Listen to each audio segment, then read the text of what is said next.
Hey, what's happening, guys? So, I wanted to start out this lesson on the art of influencing by showing you some of my private Google documents that I have created over many years, where you can see that I have worked with all kinds of different clients and I have all kinds of different templates that I've created for doing all kinds of different marketing for clients and for my own products. And like this particular document, if I look at the revisions, it goes all the way back to 6 years ago, uh, 2017. And I have all of these different messages that I use for relationship building and for building partnerships. A lot of content, a lot of DMs to various groups for whatever it is that I was doing at that moment, where I was trying to build these relationships, build these partnerships, and share whatever it was that I was working on. So you can see there's 25 pages just in this particular document. And I have hundreds of these documents. So you can see that I've been doing this kind of relationship building for a very long time. And some of this is done, manually. Some of it is automated and systemized. And I have all of these different templates that I will use again and again. So I have the structure in place and so forth. So I have a lot of this stuff, and these are just two of the documents. I've sold so many different things for different kinds of clients, for consultants, for lawyers, for physicians, for dance studios, for fitness apps. The list goes on and on and on and on. And so I kind of take a lot of the techniques that I use for granted. But when I was starting out after university, I had to learn everything meticulously. I had to speed read one marketing book a week or one sales book a week. And what I wanted to do was kind of go back to where I was in the beginning, maybe like 15 years ago, and teach you all of the most important lessons that I learned that got me to this point where I am today, where I am able to just run a lot of these campaigns on autopilot, where I'm doing this strategic partnership building.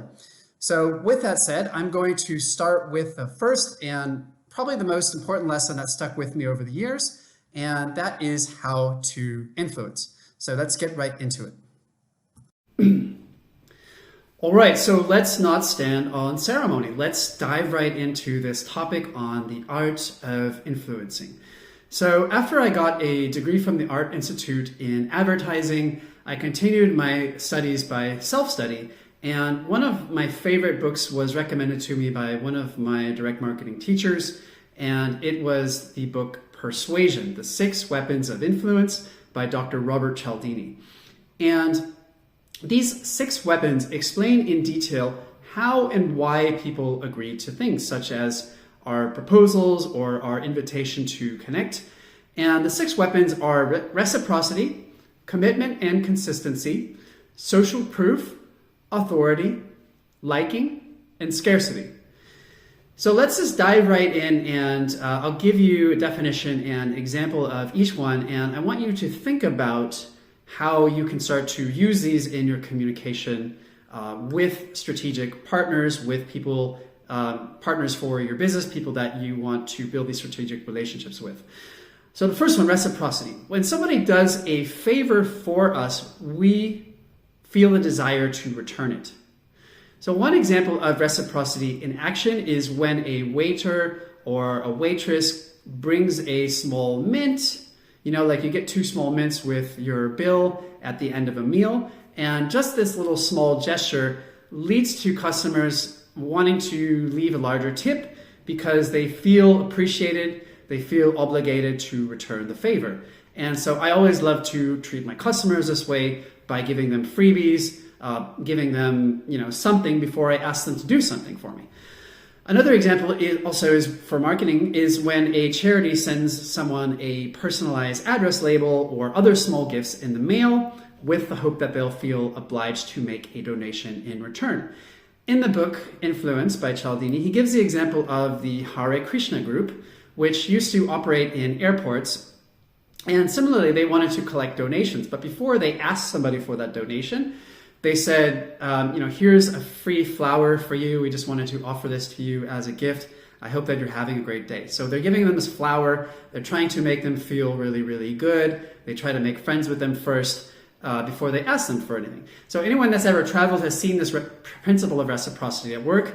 If you go to a popular tourist area, I've been to Mumbai, India, for example, and you walk around that area like Colaba in the old town, people will come up and they'll offer you a bracelet. They'll say, I just want to offer this your bracelet. It's a very special thing. It's really important to our religion and blah, blah, blah. And then they will ask for a donation. That's the principle of reciprocity at work. So the second weapon is authority. Who is the person and is he trustworthy? So since we're talking about India, I have a favorite book called The Autobiography of a Yogi, and it's by Paramahansa Yogananda.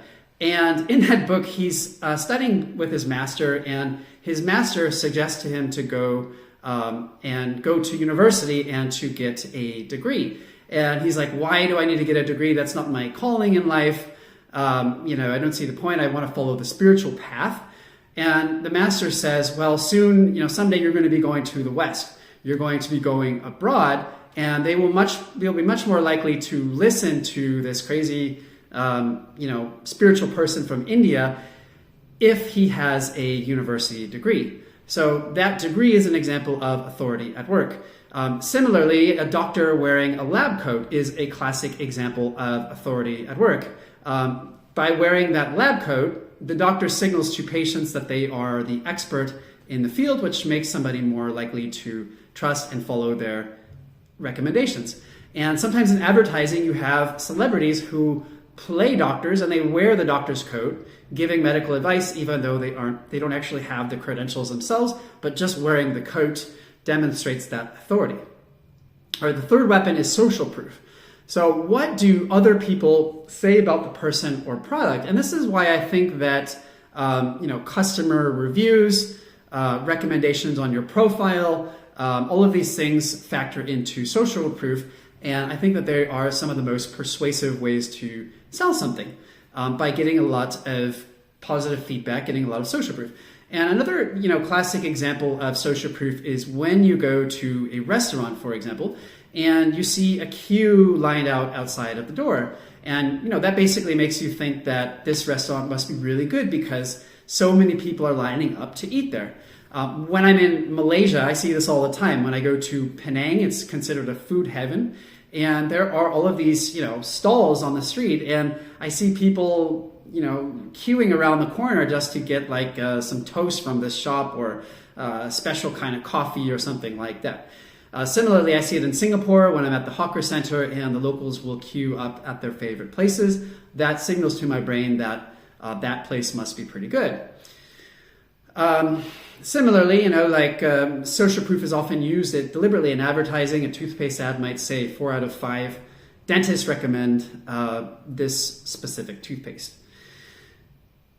All right, so the next one is liking, and we tend to do favors for people if we like them. So going back to the example of the Hare Krishna followers, when they were bringing this positivity and giving this flower, they were not only doing reciprocity, but they were also trying to get the other person to like them.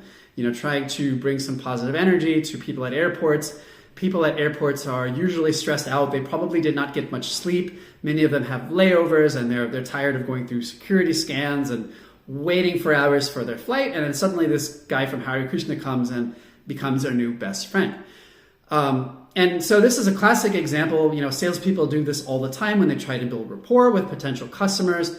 They might ask the person about their interests or hobbies, try to find common ground, try to be very friendly and likable. So going back to, tourist areas, people will always come up to me or anyone, any tourist saying, where are you from? And they'll smile and they'll, try to engage you in like this friendly conversation before they try to get you to buy something. And then you can never get rid of them until you actually buy that thing. That's how they basically do it. So whenever they ask me, where are you from? I just say, no, thank you. And I continue walking. And then they go for someone who will actually answer the question. And then now they've engaged that person in the conversation. It's very difficult to leave. All right. So the next weapon of influence, like we said, is commitment and consistency. We have a motivation to honor our word and follow through to be consistent to the things that we commit to. We feel this obligation to fulfill our promises. And so an example of this can be seen in a study conducted by Dr. Cialdini himself, where he asked people to sign this petition to keep California beautiful. So, people will often start off a conversation like, are you for making the country beautiful? Or are you for cleaning up our streets or something? It's a question that is very easy to agree to. Even salespeople will say something to get compliance where they say, it sure is beautiful weather today, isn't it? Yeah, it's a great day. And now you're suddenly agreeing with that person. You're committing to that person. And so going back to that campaign by Cialdini, those who signed the petition to keep California beautiful were more likely to agree later on to place a large drive safely sign on their front lawn than those who had not ever signed that petition to keep California beautiful. This is because those people that signed the petition made the commitment to that cause, even if it was just a small commitment, and placing the sign on their lawn was a way of being consistent with the commitment they agreed to. All right, so the last weapon of influence is very, very powerful, and that is scarcity. So when something is scarce, we value it more. Similarly, when it's only available for a limited time, we need to make a decision quickly. So one classic example of this is like those Black Friday and those Cyber Monday sales. I remember when I was a kid, Nintendo was actually accused of limiting the number of gaming consoles that they had available. It was like a charge, and there were news stories about it. And the parents they interviewed sometimes had to line up for hours or even days and even fight each other in order to get their hands on these items. Otherwise, their kids would not let them have any peace. They would be crying constantly. I remember there was also this toy called Tickle Me Elmo, and the parents were fighting each other for this doll because it was scarce. There was a limited supply of that available. Similarly, when I do launches, when I feature products for sale, like on AppSumo or on my own website, when I put a countdown timer, that encourages people to buy that item faster. And essentially, the limited time and availability of the products make them more valuable and desirable to potential consumers. And so another example is a limited edition product. I remember how proud and accomplished I felt to get this golden cartridge of Zelda 64 when I was a boy, because it was rare, and people are willing to pay more for these items because they know that they may never be able to get them again once the deal expires. And so I think that it helps to understand all of these weapons of influence. I've remembered them over many, many years. And when you're able to put all of these together, it essentially, shows that you have your act together. So if somebody, visits your website, they visit your LinkedIn profile, they see the authority, they see the social proof, they see that you're likable, that you're consistent with a specific cause, that is very, very influential and influences the success you have when it comes to building strategic partnerships. And while all of these are important in their own right, when it comes to relationship building, the one I use the most is the law of reciprocity, because I feel that relationship building is a mutual give and take. I offer something of value, I give value, but then I share what it is that I'm looking for, and maybe I'm asking a favor. So it's like a favor for a favor. I'm showing that I don't want to just be a taker, but I also need help to fulfill something, and they can help me to do that. So it's designed to be a win-win thing. And those are the 6 weapons of influence. I'll provide a summary and description of each of these at the end of, in the show notes of this lesson. So thank you so much for watching, and I will catch you in the next one.